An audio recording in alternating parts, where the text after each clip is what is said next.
Heart है, heart 4 chamber रहता है, ह्यूमंस का हार्ट रहता है। हार्ट फेलियर में प्रॉपर बीटिंग नहीं हो पाती है हार्ट की। स्टमक वो डायरेक्टली अपनी वेन हार्ट को नहीं भेजते, वो लीवर में जाते हैं और लीवर में हेपेटिक पोर्टल सिस्टम बनता है। Sound like pip pip and if death अगर होगी तो पी आवाज आ सकता है। हमारी पूरी बॉडी में उसे स्ट्रोक वॉल्यूम बोलते हैं। एक स्ट्रोक वॉल्यूम 70 मिलीलीटर होता है पर बीट का। आरएस फैक्टर एक ऐसा फैक्टर है जिसकी कोई एंटीबॉडी प्रेजेंट नहीं होती है। थोरेसिक कैविटी में प्रेजेंट होता है between the two lungs and slightly Titan towards the left. वो दोनों खुले राइट एट्रियम में। साइमल्टेनियस कॉन्ट्रैक्शन ऑफ एओरिकल हो जाता है यानी एट्रिया, और जैसे वो कॉन्ट्रैक्ट हुआ तो 30% जैसे ब्लड तो पहले भी जाता है लेकिन अभी 30% ज्यादा तेजी से ब्लड जाने लगा।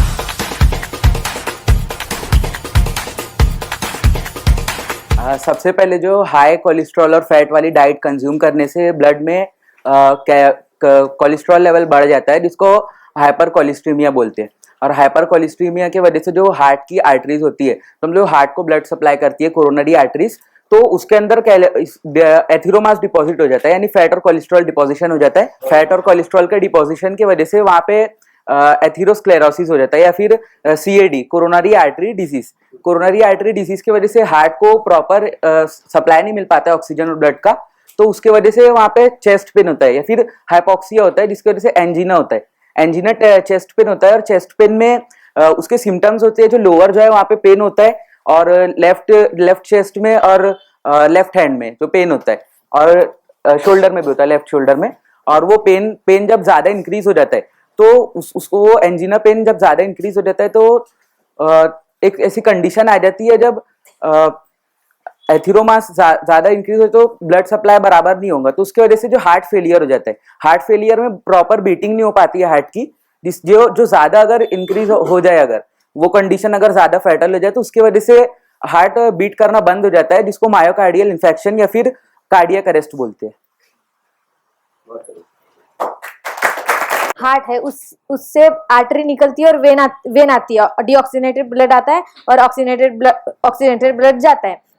हाँ, लंग्स में से आर्टरी सभी ऑर्गन में जाती है, लेकिन आर्टरी सभी ऑर्गन में जाती है और वेन आती है, लेकिन स्प्लीन और इंटेस्टाइन और स्टमच वो डायरेक्टली अपनी वेन हार्ट को नहीं भेजते, वो लीवर में जाते हैं और लीवर में हेपेटिक पोर्टल सिस्टम बनता है। हाँ, जैसे कि स्प्लीन से स्प्लीनिक आर्टरी, स्टमच से गैस्ट्रिक आर्टरी और गैस्ट्रिक आर्टरी, स्टमक से गैस्ट्रिक वेन और उधर से मिजेंट्रिक वेन, सब वेन आती है और हेपेटिक पोर्टल सिस्टम बनता है। कहाँ? लीवर में बनता है। लीवर में बनता है और वो अपना डीऑक्सीनेटेड ब्लड और कुछ वेस्ट मटेरियल लीवर को देते हैं, और वो लीवर से फिर एक हेपेटिक वेन निकलती है और हार्ट्स में जाती है। बस इसे ही तो हेपेटिक पोर्टल सिस्टम बोलते हैं। जो तीनों वेन मिलकर जो बनता है उसे हेपेटिक पोर्टल सिस्टम बोलते हैं। हार्ट है, हार्ट 4 चेम्बर रहता है। हार्ट रहता है, हार्ट 4 चेम्बर रहता है, ह्यूमंस का हार्ट रहता है। उसमें एट्रियम रहते हैं, अपर साइड में 2 एट्रियम रहते हैं, नीचे साइड में 2 वेंट्रिकल रहते हैं। एक रहता है right atrium, left atrium, right ventricle, left ventricle. तो हार्ट में ब्लड फ्लो ऐसा होता है कि जो नीचे वाला जो राइट वेंट्रिकल है वो सबसे पहले सिस्टोल करता है, जो ब्लड वो सीधा डीऑक्सीजनेटेड ब्लड निकालता है, वो जो जाता है लंग्स में, ठीक है। फिर लंग से वहां पे ब्लड ऑक्सीजनेटेड होके वो आता है वो आता है लेफ्ट एट्रियम में। फिर लेफ्ट एट्रियम से वो जाता है लेफ्ट एट्रियम से वो जाता है लेफ्ट वेंट्रिकल में, और लेफ्ट वेंट्रिकल में वो पूरा ब्लड फ्लो करता है। इसमें जो राइट एट्रियम और लेफ्ट एट्रियम के बीच में ट्राइकस्पाइड वॉल्व रहता है, और जो लेफ्ट एट्रियम और लेफ्ट वेंट्रिकल के बीच में बाइकस्पिड वॉल्व रहता है। जो लेफ्ट वेंट्रिकल की जो वॉल्व रहती है ना, वो ठीक रहती है, क्योंकि उसको पूरे बॉडी में ब्लड पंप करना पड़ता है, तो उसको थोड़ा सा ज्यादा रहता है प्रेशर, मतलब ज्यादा फोर्स पूरे बॉडी में अगर ब्लड फ्लो करवाना है तो वो ज्यादा प्रेशर से उसको पुश करना पड़ता है। तो उसकी जो वॉल्स रहती है वो ठीक रहती है। दोनों वेंट्रिकल की वॉल्स ठीक रहती है, पर जो लेफ्ट वेंट्रिकल की वॉल रहती है वो ज्यादा ठीक रहती है। फिर अगर हम बात करें ट्राइकस्पिड और बाइकस्पिड वॉल्व की, तो जब अगर एट्रियम का सिस्टोल हो रहा है तो जो कैस्पिड वॉल्व्स है वो खुल जाते हैं और ब्लड नीचे आता है, तो ब्लड एट्रियम से वेंट्रिकल भरता है। और फिर जैसे ही एट्रियम का डायस्टोल होता है वैसे ही जो सेमिलुनार वॉल्व्स है वो खुल जाते हैं और ब्लड लंग्स में यहाँ से ब्लड लंग्स में जाता है और यहाँ से ब्लड पूरे बॉडी में फ्लो होता है। इलेक्ट्रोकार्डियोग्राफ एक मशीन होती है जिसकी वजह से इलेक्ट्रिकल मशीन होती है जिससे हम अपने हार्ट की जो हार्ट बीट्स होती है उसे देख सकते हैं। सो इलेक्ट्रोकार्डियोग्राफ की जो मशीन में हमें डिजिटली दिखता है उसे इलेक्ट्रोकार्डियोग्राम बोलते हैं। और इलेक्ट्रोकार्डियोग्राफ में sound like pip pip, and if death अगर हो गई तो पी आवाज आ सकता है। फिर इलेक्ट्रोकार्डियोग्राफ का जो ग्राफ होता है उसमें PQRS-T से डिनोट करते हैं। P से Q तक जो होता है वो एट्रियम का सिस्टोल और डायस्टोल दोनों होता है, P से Q तक। फिर QRS ये जो कॉम्प्लेक्स है इसमें वेंट्रिकल का राइट वेंट्रिकल का सिस्टोल होता है, मतलब 0.2 सेकेंड का पूरा दिखता है। और QRS S से T तक वेंट्रिकल जो होता है वो फिर से डायस्टोल के स्टेज तक आता है, मतलब 0.3-0.4 सेकेंड तक दिखता है, वेंट्रिकुलर सिस्टोल है। फिर T से फिर कंबाइंड डायस्टोल शुरू होता है वेंट्रिकल और एट्रियम का दोनों का। तो सबसे पहले स्ट्रोक वॉल्यूम। तो स्ट्रोक वॉल्यूम एक वॉल्यूम है हमारी लेफ्ट वेंट्रिकल से जो पर बीट ब्लड पंप होता है हमारी पूरी बॉडी में, उसे स्ट्रोक वॉल्यूम बोलते हैं। जो स्ट्रोक वॉल्यूम होता है वो 70 मिलीलीटर होता है। एक स्ट्रोक वॉल्यूम 70 मिलीलीटर होता है पर बीट का। उसके बाद कार्डियक आउटपुट होता है हमारा जो हार्ट है वो पूरे 1 मिनट में जितना हार्ट हमारा ब्लड पंप करता है उसे कार्डियक आउटपुट बोलते हैं। वो होता है 5000 ml। एक जो एथलीट्स होते हैं उनका जो कार्डियक आउटपुट होता है वो बहुत ही ज्यादा होता है और उनका जो हार्ट ब्लड पंप करने का स्पीड होता है वो बहुत कम रहता है, इसलिए जो उनका स्टैमिना रहता है वो बहुत ही ज्यादा रहता है। तो अगर जब एथलीट्स बैठे हो तो उनका हार्ट बहुत धीरे धीरे पंप करता है, लेकिन वो सेम उतना ही वॉल्यूम ब्लड पंप कर देता है हमारे हार्ट में जितना हम करते हैं, लेकिन वो एनर्जी कम लगाता है एथलीट्स की बॉडी में, इसलिए उनका स्टैमिना बहुत ज्यादा रहता है। हार्ट बीट रहती है वो हार्ट कंट्रोल, जो हार्ट तो बीट करता ही रहता है हमेशा, लेकिन उसको बढ़ाने और कम करने का काम ब्रेन में मेडुला ऑब्लोंगेटा करता है, इसलिए हार्ट को मायोजेनिक बोला गया है।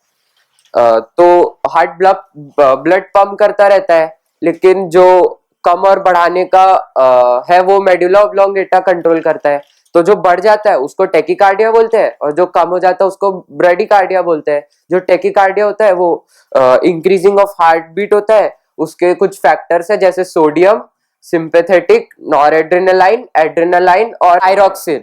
और जो ब्रेडिकार्डिया होता है वो होता है डिक्रीज इन हार्ट बीट, उसके कुछ फैक्टर्स होते हैं जैसे कि पोटेशियम, पैरासिम्पैथेटिक, वेगस और एसिटाइल कोलाइन। और हाँ सर, 1 मिनट में 70 to 72 टाइम्स हार्ट बीट होती है। हमारे हार्ट में 4 चैम्बर्स होते हैं, ठीक है।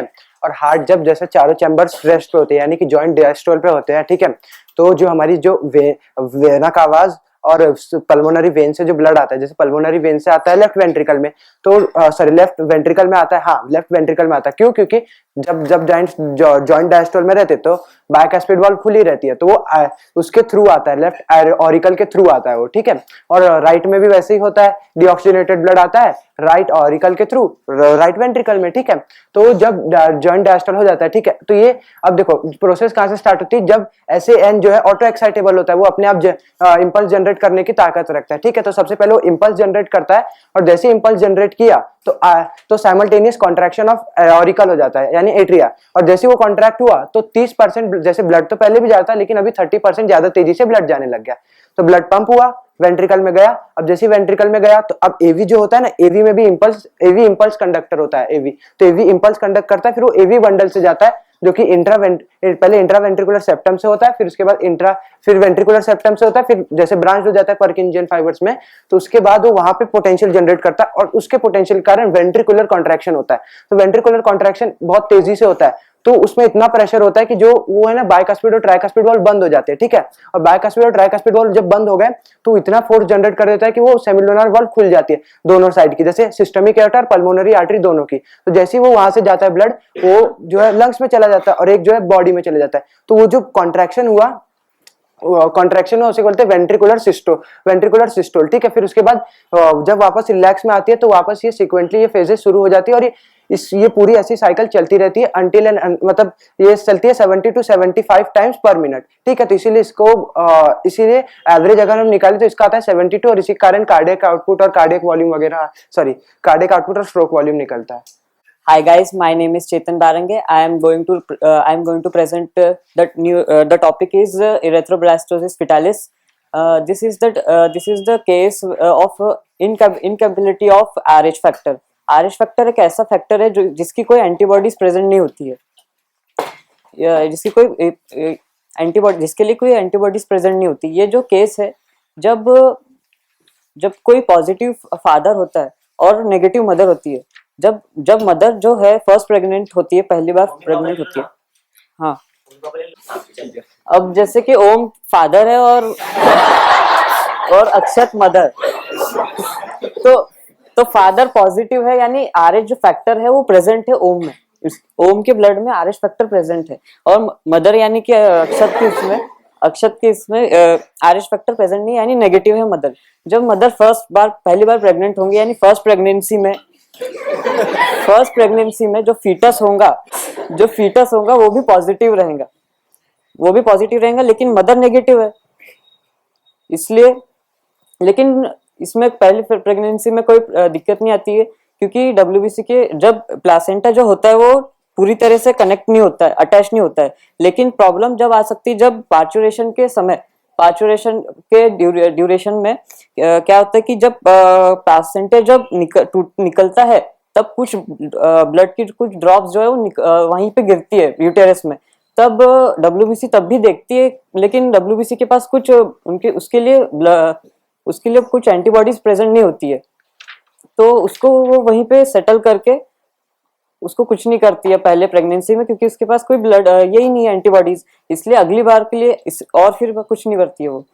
इसके बाद जब सेकंड प्रेगनेंसी जब होती है मदर की, तब उसके लिए जो सेकंड प्रेगनेंसी होती है, तब जो एंटीबॉडीज जो होती है वो डब्ल्यूबीसी ने तैयार कर ली होती है उस आरएच फैक्टर के लिए। तब जो है वो प्लासेंटा के पार्चुरेशन के लिए वेट नहीं करती है, वो डायरेक्ट फीटस के अंदर अटैक कर देती है, और जो फीटस की जो आरबीसीज होती है उस पर अटैक कर देती है और डिस्ट्रॉय कर देती है फीटस को पूरी तरह से।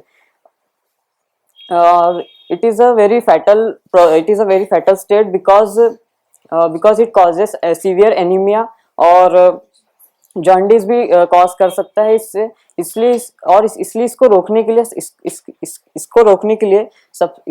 के लिए मदर को जो है जब फर्स्ट प्रेगनेंसी के जो होती है, उसके बाद जब चाइल्ड का जब बर्थ होता है उसके तुरंत इमीडिएटली जो है एंटी आरएच का वैक्सीन देना पड़ता है, एंटी आरएच एंटीबॉडीज का वैक्सीन देना पड़ता है। इसके वजह से जो फीटस है उसको कुछ प्रॉब्लम नहीं होंगी, डब्ल्यूबीसी कुछ करेंगे नहीं। Hi guys, my name is Lakshmi and I am representing the topic heart. Heart mesodermal होता है, हार्ट की लोकेशन है कि वो थोरेसिक कैविटी में प्रेजेंट होता है between the two lungs and slightly title towards the left, ठीक है।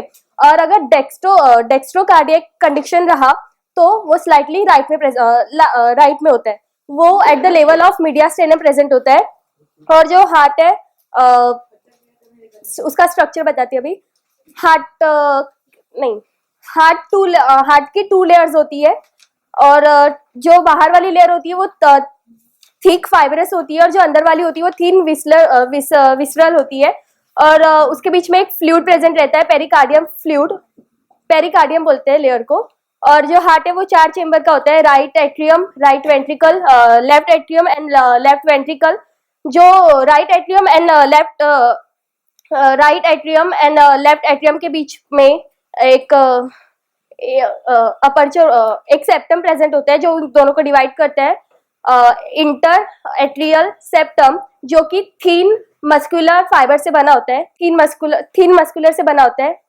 एंड जो राइट वेंट्रिकल और लेफ्ट वेंट्रिकल है वो दोनों भी सेपरेट होते हैं इंटर वेंट्रिकुलर सेप्टम से, जो कि थिक मस्कुलर लेयर से बना होता है, ठीक है।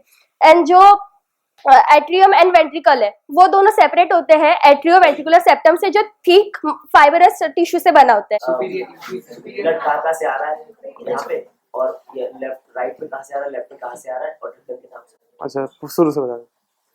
इंफीरियर वेना कावा नीचे से आया पैरों से ब्लड लेके, और सुपीरियर वेना कावा ऊपर से आया, वो दोनों खुले राइट एट्रियम में।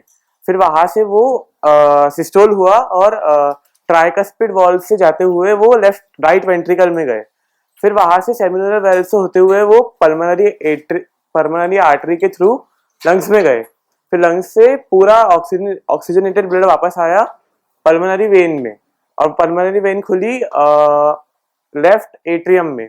फिर लेफ्ट एट्रियम से बाइकस्पिड वॉल से होते हुए या फिर माइट्रल वॉल से होते हुए लेफ्ट वेंट्रिकल में गई, वहां से सिस्टोल हुआ और वो गई सिस्टमिक एओर्टा में। अब सिस्टमिक एओर्टा से होते हुए पहले स्प्लीनिक आर्टरी, मेसेंट्रिक आर्टरी और गैस्ट्रिक आर्टरी, ये सब में गई। फिर वहां से उसके आगे से फिर गैस्ट्रिक, स्प्लीनिक और मेसेंट्रिक, ये 3 वेन्स मतलब मिलती है जाके हेपेटिक पोर्टल वेन में। वो जाता है लिवर में अपना मतलब पूरा कचरा वचरा हटा के, और वो जो स्प्लीन से डेड आरबीसीज आई थी उनको भी वहां देता है लिवर में, और फिर वो जाता है हेपेटिक वेन्स के थ्रू फिर से इंफीरियर वेना कावा में, और फिर से राइट एट्रियम।